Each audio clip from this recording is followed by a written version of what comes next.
Graça e paz, meus irmãos e irmãs, que a graça e a bondade do Senhor esteja com todos vocês. Seja bem-vindo a mais essa aula da nossa Escola Bíblica Dominical Online. Já é a nossa 9ª aula. Nós temos 8 vídeos anteriores que vêm tratando sobre a ordem da salvação. Nesse penúltimo vídeo vamos estar tratando sobre a perseverança dos santos.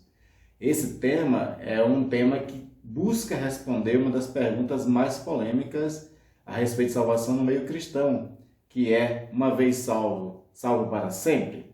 Essa pergunta com certeza é bem polêmica, a resposta nem sempre é tão fácil assim, existe muita discussão a respeito sobre essa questão e nós vamos tentar aqui de alguma forma compreender sobre a perseverança dos santos dentro daquilo que a teologia reformada pensou a respeito dessa disciplina e assim te poder, no final dela, não só compreender, mas também sentir a segurança da salvação que foi conquistada em Cristo Jesus na cruz, que tinha sido pré-determinada por Deus antes da fundação do mundo. Quero convidar a uma leitura em Pedro, primeira epístola que Pedro escreve, no capítulo 1, do versículo 3 a 5, onde vai dizer da seguinte forma: Bendito seja o Deus e Pai de nosso Senhor Jesus Cristo, que segundo a sua grande misericórdia, nos regenerou para uma viva esperança, mediante a ressurreição de Jesus Cristo dentre os mortos, para uma herança que não pode ser destruída. Vou repetir essa parte do versículo 4. Para uma herança que não pode ser destruída, que não fica manchada, que não murcha e que está reservada nos céus para vocês. Aí o versículo 5 ele diz que são guardados, vocês, que são guardados pelo poder de Deus mediante a fé para a salvação preparada para ser revelada no último tempo. Então, o versículo 5 tem muito daquilo que nós vamos estar tratando hoje. Nós que somos guardados pelo poder de Deus mediante a fé para a salvação preparada e que será revelada no último tempo. Convido agora você também a estar orando comigo, pedindo a graça de Deus para compreendermos alguns textos que vamos ler e também que essas verdades iluminem nossa mente, nosso coração, aumentando inclusive a nossa própria fé e fazendo com que, ao perceber o que Deus faz por nós para garantir a salvação, faça com que também nós possamos glorificá-lo cada vez mais, amá-lo cada vez mais e realmente reconhecer o quanto esse Deus trabalha pelos seus. Vamos orar ao Senhor. Pai amado e querido, te peço a tua graça e bondade, Senhor, sobre nós nessa hora, que estamos abrindo a Bíblia. É a tua palavra, Senhor. Foi ela, Deus, que tu inspirou e trouxe, Senhor, a cada um de nós, para podermos, ó Deus, a partir dela, entender, ó Deus, o que tu tem feito por cada um de nós para nos salvar. Muito obrigado, Senhor, por tal palavra, por tal salvação também. Mas nos ajuda a compreender essas sagradas Escrituras. Nos ajuda, Senhor, a compreender aquilo que tu tem feito por nós, de forma tal, ó Deus, que isso aumente a nossa fé e redunde cada vez mais em glória ao teu nome. Pedimos assim o ensino, o auxílio do Espírito Santo nessa hora, em nome de Jesus. Amém. Amém. Eu gostaria de ler para você um trecho de um documento muito importante da história do cristianismo, que é chamado de o Concílio de Dort. É um texto que foi elaborado no século XVII a respeito dos pontos do calvinismo como resposta a algumas colocações dadas pelos discípulos de Armínio, Jacob Armínio, que foi uma pessoa que discordou de alguns pontos do calvinismo. E aí, dentro dessa discussão, dessas discórdias, surgiu aquilo que nós conhecemos como os 5 pontos do calvinismo, que é esses cânones de Dort. E eu quero ler para você aquilo que é um dos pontos desses pontos do calvinismo, que é a perseverança dos santos. E lá diz o seguinte: os eleitos não são apenas redimidos por Cristo e regenerados pelo Espírito. Eles são mantidos na fé pelo infinito poder de Deus. Todos que são unidos espiritualmente a Cristo através da regeneração, estão eternamente seguros nele. Nada os pode separar do eterno e imutável amor de Deus, né? Foram predestinados para a glória eterna e estão, portanto, assegurados para o céu. Aqui fala, por exemplo, de que nós seremos mantidos na fé pelo poder de Deus e que nada pode nos separar do eterno e imutável amor de nosso Deus. E a verdade é que isso aqui tudo é embasado pelas Sagradas Escrituras. Se você buscar na internet, no Google, por exemplo, você digita Cânones de Dort, os Cânones de Dort, você terá esse texto em PDF na íntegra para você ler e vai vir todas as referências bíblicas de cada proposição dessa, de cada texto desse aqui. Então vale a pena realmente buscar. Ou seja, o que esse texto está querendo dizer? Que a eleição, o fato de Deus ter nos escolhido, nos redimido, garante também que esse Deus vai continuar conosco para nos garantir a salvação até o final. Ou seja, o eleito de Deus recebe da parte de Deus também apoio e recursos para que ele se mantenha salvo. Deus trabalha para garantir a salvação do seu eleito. Por isso que Paulo vai dizer em Romanos 8, 28 diz o seguinte: sabemos que todas as coisas cooperam para o bem daqueles que amam a Deus, daqueles que são chamados segundo o seu propósito. Todas as coisas vão cooperar para que o crente eleito possa perseverar até o fim. E aí vamos trabalhar então devagarzinho sobre a questão da perseverança dos santos. E o primeiro ponto que eu queria abordar é qual o fundamento da perseverança dos santos. E esse fundamento está pautado principalmente nos méritos de Cristo. O que Jesus fez na cruz do Calvário, aquilo tornou-se o fundamento e é através dos méritos do Senhor que faz com que nós possamos realmente entender de que Deus estava trabalhando pela nossa salvação e de que tem um interesse muito grande que a gente permaneça nessa salvação por conta para que a própria morte de Cristo não tenha sido em vão, para que tudo que Jesus fez não seja em vão.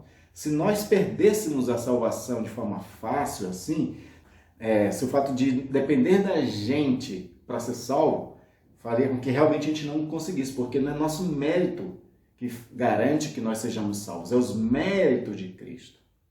E se é pelos méritos de Cristo, então Deus vai fazer com que realmente não seja em vão a obra do Senhor. E aí Deus age com poder para que aquilo que foi mérito de Cristo garanta, né, para todos os eleitos a salvação. Aí eu quero ler alguns textos, por exemplo, de João 10, dos versículos 26 a 30, onde Jesus está falando aos fariseus ali sobre quem é dele e quem não é dele, e aqui ele vai tratar de uma coisa que baseado, que é a base bíblica também para a perseverança do santo, quando ele diz o seguinte, mas vós não credes, está falando aqui aos judeus, porque não sois das minhas ovelhas.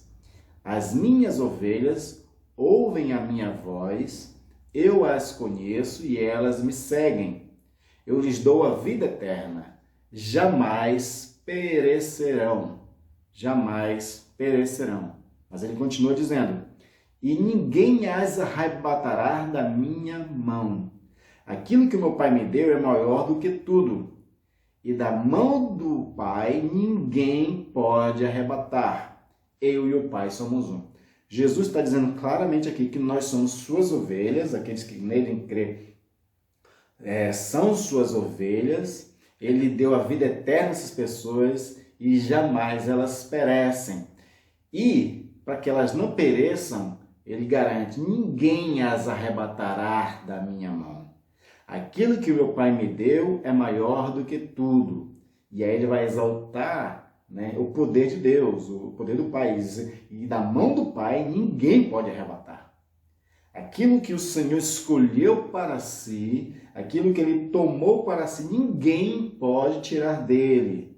E aí, claro, Jesus agora, ele também reforça de que eu e o Pai somos um, ou seja, se ninguém vai arrebatar da minha mão porque Deus é poderoso, eu e o Pai somos um. Então Jesus está de forma muito clara falando aqui da perseverança dos santos e de que ele, junto com o Pai, é que estão segurando essas pessoas para que elas não sejam arrebatadas. É legal, é bom ter essa palavra, né, aqui nesse texto falando de arrebatar da mão, porque acontece lá na parábola da semente, por exemplo, que quando uma semente cai em alguns lugares, vai lá o pássaro e arrebata, tira a semente daquele lugar, né? Não deixando com que ela crie raízes e assim se torne uma árvore. Lá está falando de arrebatar daquele que possivelmente não é um eleito, né? Porque se fosse eleito, o Senhor não deixava arrebatar. Essa que é uma questão interessante. Mas ainda falando sobre o poder de Deus para a perseverança dos santos, tem em Romanos 14:4 uma discussão muito interessante. Lá no início do capítulo 14 de Romanos, Paulo está falando sobre essa questão das intrigas que existiam dentro da igreja entre fortes e fracos na fé. Aqueles que eram mais fortes, mais experientes na fé, que estavam mais tempo no evangelho, eles às vezes entravam em conflito com o mais fraco na fé, e ele tinha um padrão de vida que podia fazer tropeço para o que era mais fraco na fé. Mas por outro lado também, um fraco na fé, ele se escandalizava com tudo que o mais forte fazia. E aí Paulo vai usar como ilustração o fato da comida sacrificada a ídolos, por exemplo, onde ele vai, nos versículos anterior ao 4, ele vai dizer assim, um julga que pode comer de todas as coisas, outro julga que só não pode comer e só come legumes. E aí Paulo diz assim, o que come não escandalize o que não come. E o que não come carne, não julgue o que come. E é interessante que quando ele traz a palavra julgamento, aí no versículo 4 ele vai dizer justamente isso aqui, quem és tu que julgas o servo alheio? Para o seu próprio Senhor está em pé ou cai, mas estará em pé porque o Senhor é poderoso para o suster. Né? Ele está dizendo aqui que se de fato a pessoa está fazendo alguma coisa errada, nós não temos o direito de julgar essa pessoa, porque é para o Senhor que ele está em pé ou cai. Mas pelo fato de ele ser um eleito, o texto vai dizer, mas estará em pé porque o Senhor é poderoso para o suster, para o levantar, para o sustentar na fé. Esse texto ele é muito importante para nós vermos de que nós dependemos totalmente de Deus para perseverar na fé. A carne é fraca, como Jesus disse, e sendo a carne fraca, nós precisamos do poder do alto. Paulo, quando ele se viu diante de uma situação de fraqueza da carne, ele ora ao Senhor e o Senhor responde para ele, o meu poder se aperfeiçoa na sua fraqueza. Aí ele diz, me gloriarei muito mais nas minhas fraquezas para que o poder de Deus se aperfeiçoe em mim. E claro que esse aperfeiçoamento do poder de Deus no crente se dá através da morada do Espírito Santo e da ação do Espírito Santo no salvo.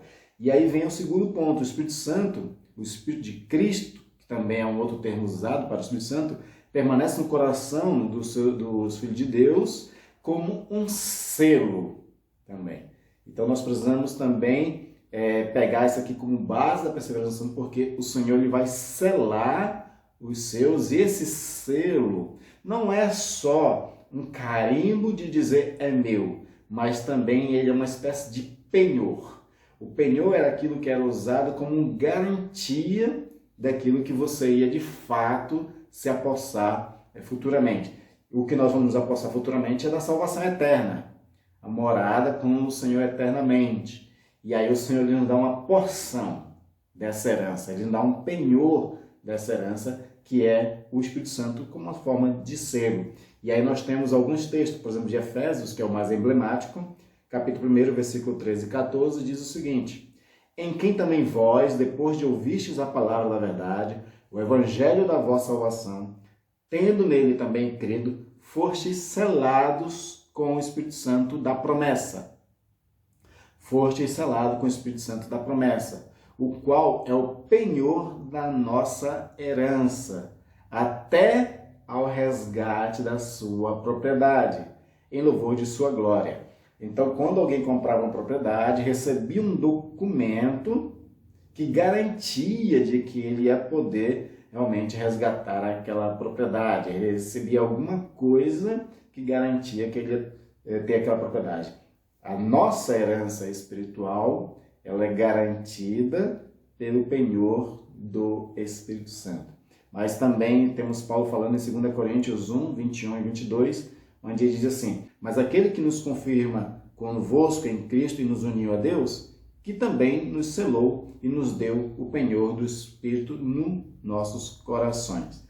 O Espírito é esse selo que confirma a aliança e torna certo e irrevogável o cumprimento, entre as duas partes unidas por um contrato. Nós pertencemos a essa nova aliança em Cristo Jesus, a aliança que Jesus estabeleceu através do seu sangue, e aí o selo dessa aliança, que é o Espírito Santo, torna certo e irrevogável até o cumprimento, disso na eternidade. Ou seja, nós temos até agora, então, de que o fundamento da perseverança do santo está baseado nos méritos de Cristo e a ação poderosa de Deus para nos sustentar na fé. Temos também que o Espírito, ele é o selo, a garantia, provisória de que nós estamos realmente herdados à vida eterna. Terceiro ponto que eu quero abordar sobre a perseverança do santo, fala que Cristo, ele é o nosso intercessor e o Espírito, o nosso paráclito, aquele que está conosco. A palavra paráclito quer dizer aquele que caminha ao lado. A palavra paralelo, por exemplo, é a pessoa que são coisas que estão um lado do outro. Então, o paráclito é aquele que está conosco, na mesma caminhada conosco. E aí nós temos então esses dois outros fatores que nos ajudam na questão da perseverança dos santos. A intercessão de Jesus e a caminhada com o Espírito Santo. Cristo intercede pelos filhos de Deus e tem a operação do Espírito Santo nas nossas vidas, agindo, cooperando, fortalecendo, trazendo para nós compreensão, entendimento, fortaleza, para que nós perseveremos sempre. O Senhor Jesus, ele mostra essa sua intercessão, esse fato de que se preocupa conosco, que ora por nós, já em João 17, versículo 9. Ele está lá fazendo uma oração e ele diz assim: é por eles que eu rogo, não rogo pelo mundo, mas por aqueles que me deste, porque são teus. Jesus está rogando pelo seu povo para que Deus cuide dessas pessoas e elas não percam a fé. Na continuidade da oração que Jesus está fazendo, ele está dizendo assim: livra-os do mundo, não tira do mundo, mas livra-os da maldade do mundo, livra-os do maligno, livra-os da tentação. Então, essa oração intercessória de Jesus, ela é poderosa. Se a oração tem algum poder, quando nós oramos e Deus faz alguma coisa, respondendo a essa oração, imagina a oração do próprio Senhor Jesus Cristo a nosso favor. Mas também nós temos outros modelos de oração de Jesus, intercedendo pelo seu, como exemplo que ele fez com Pedro. Lucas relata lá no capítulo 22 que Satanás ele pediu junto a Deus para peneirar a fé de Pedro, para ver se Pedro realmente estava firme na fé. E aí o Senhor Jesus ora por Pedro e Jesus fala a Pedro a respeito disso, assim: eu, porém, roguei por ti para que tua fé não desfaleça. Tu, pois, quando te converteres, fortalece os teus irmãos. Então, Jesus aqui, ele já estava nesse papel de intercessor a nosso favor, e aqui ele ora por Pedro para que a fé de Pedro não desfalecesse. E aí você vai ter lá o João na sua epístola, primeira epístola de João, capítulo 2, versículo 1, onde ele diz assim: filhos meus, estas coisas vos escrevo para que não pequeis. Se todavia alguém pecar, temos advogado junto ao Pai, Jesus Cristo, o justo. Jesus, ele intercede por nós, ele ora por nós e ele advoga por nós. Quando pecamos, em arrependimento, oramos ao Senhor, Jesus, ele vai ser o nosso advogado, nossa defesa junto a Deus, onde ele vai usar os seus próprios méritos para poder conseguir diante de Deus o perdão e a restauração da nossa fé. essa é uma obra maravilhosa que Jesus faz por nós, dessa intercessão. E aí temos o Espírito sempre trabalhando a favor do povo, como nós já abordamos. Tem aqueles textos lá de Gálatas, capítulo 5, que Paulo diz assim, se vocês andarem na carne, vocês vão fazer tudo que a carne deseja. Ele dá aquela lista de pecados ali. Mas ele diz assim, aqueles que andam no Espírito não satisfarão as obras da carne. E os frutos daquele que anda no Espírito é amor, paz, alegria, bondade, benignidade, fidelidade, mansidão, domínio próprio. Todas essas características do fruto do Espírito só é possível naqueles que andam no Espírito, naqueles que têm o Espírito Santo como um colaborador, um cooperador na fé. Aquele que coloca condições em nós para fazermos aquilo que agrada a Deus. E isso é um processo maravilhoso de ação do Espírito Santo. Se nos estudos anteriores nós vimos sobre a santificação, que é o Espírito também que nos ajuda nessa santificação, o Espírito Santo também agora está também nos ajudando para a gente perseverar na fé até a vinda de Cristo Jesus, até o final dos tempos. E aí nós vamos também ver alguns textos na Bíblia. Por exemplo, se existe pensamentos, teologias e doutrina diferentes da nossa, é porque existem alguns textos realmente que parece que dão base para um pensamento contrário à perseverança dos santos. E aí esses textos eles geram uma certa dificuldade para muita gente entender se realmente nós vamos perseverar na fé até o fim. E aí você tem, por exemplo, alguns textos que vai falar de uma fé temporária. Esses textos que muitas pessoas usam contrário à doutrina da perseverança dos santos, na verdade eles estão sendo interpretados pela teologia reformada de uma outra perspectiva. Então, por exemplo, você vai ter 2 Timóteo 2,17, eu convido você a abrir lá, onde Paulo está tratando ali de algo que traz dúvidas sobre a salvação das pessoas e da perseverança do santo. Ele diz o seguinte, além disso, a linguagem deles corrói como câncer. Entre esses estão Himeneu e Fileto, que se desviaram da verdade, dizendo que a ressurreição já aconteceu e estão pervertendo alguns na sua fé. Então, esse texto aqui parece que está dizendo que tanto o Himeneu e o Fileto, eles caíram da graça, deixaram, não perseveraram na fé e que eles ainda estavam fazendo que outros também caíssem da fé. Mas Calvino ele tem abordado esse e outros textos na seguinte perspectiva. Ele fala de que muitas pessoas adquirem, na verdade, uma fé temporária. Ele aborda essa questão da fé temporária como também uma espécie de fé psicológica, que a pessoa se convenceu da obra de Cristo, se convenceu ou gostou, digamos assim, de viver a fé cristã, mas isso dura pouco, ela é temporária. Esse efeito psicológico que fez com que a pessoa se aproximasse de uma igreja, lesse Bíblia, orasse, buscasse a Deus, essas coisas todas, esse efeito psicológico ele é efêmero, ele não dura muito tempo.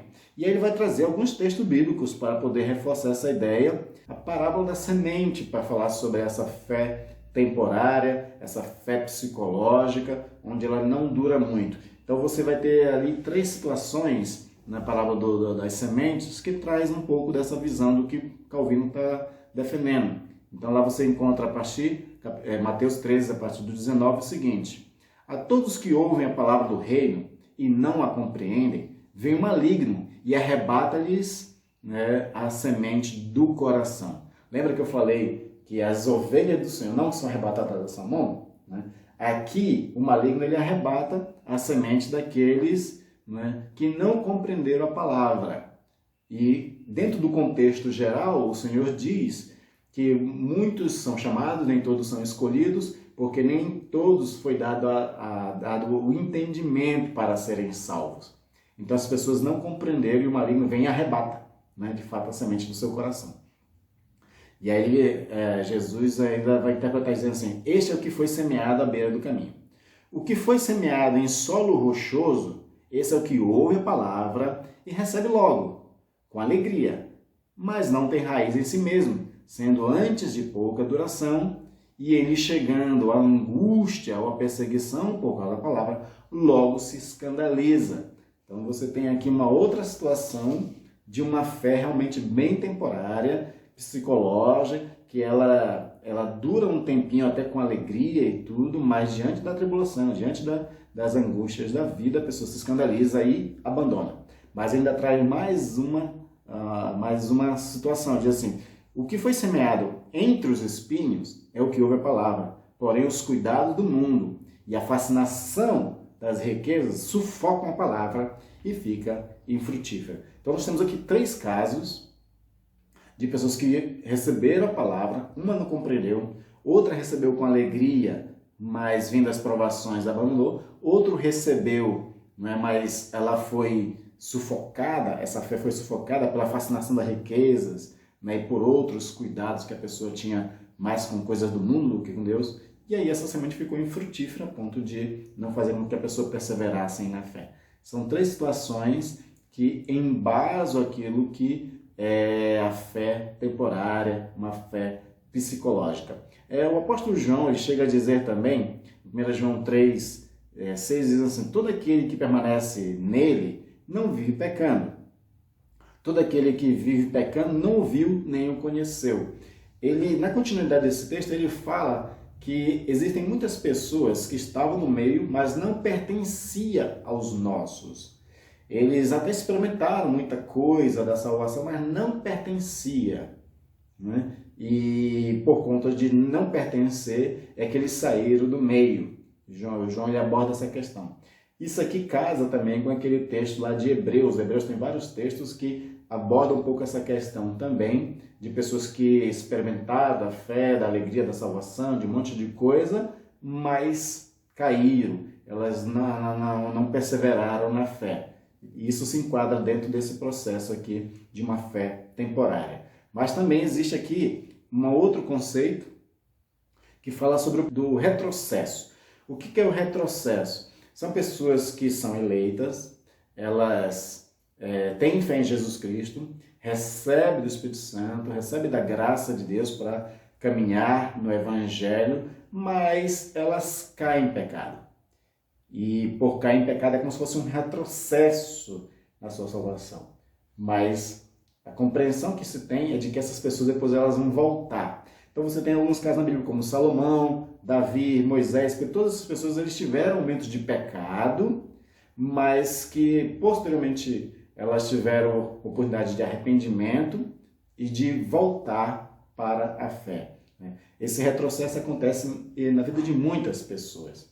A garantia que nós temos é de que essas pessoas não vão perecer eternamente, no sentido de que elas não vão continuar também no pecado por muito tempo. O Senhor vai gerar nessas pessoas situações para que elas caiam em si, se arrependam e voltem. Como da parábola do filho pródigo, por exemplo. O filho pródigo fala desse caindo em si. Né? Ele reconhece que errou diante do pai dele, e aí ele se levanta e diz: irei ter com meu pai e me arrependerei, pedirei perdão. E de fato tudo isso acontece, aí existe a alegria do pai pela volta do filho. Assim, da mesma forma, o Senhor Jesus na palavra está dizendo, também existe alegria no céu por um pecador que se arrepende, por um filho seu que retornou à casa do pai. E esses retrocessos acontecem porque a nossa vida às vezes bate desânimo espiritual, acontece às vezes muitas situações difíceis, que a pessoa às vezes ela não tem uma estrutura muito firme de fé e acaba caindo, né? Ela também não ora ao Senhor, não pede ajuda de Deus, né? Não se debruça diante do Senhor para lutar contra aquela dificuldade, aquela situação difícil que ela está vivendo, e por conta disso, ela, na sua fraqueza da carne, ela abandona a fé por um tempo. É um termo que os pentecostais usavam, ela se desvia da fé. De fato, né, como nós temos o caminho que é Jesus Cristo. Quando a gente cai da fé, né, abandona o Evangelho por um tempo, a gente está se desviando desse caminho.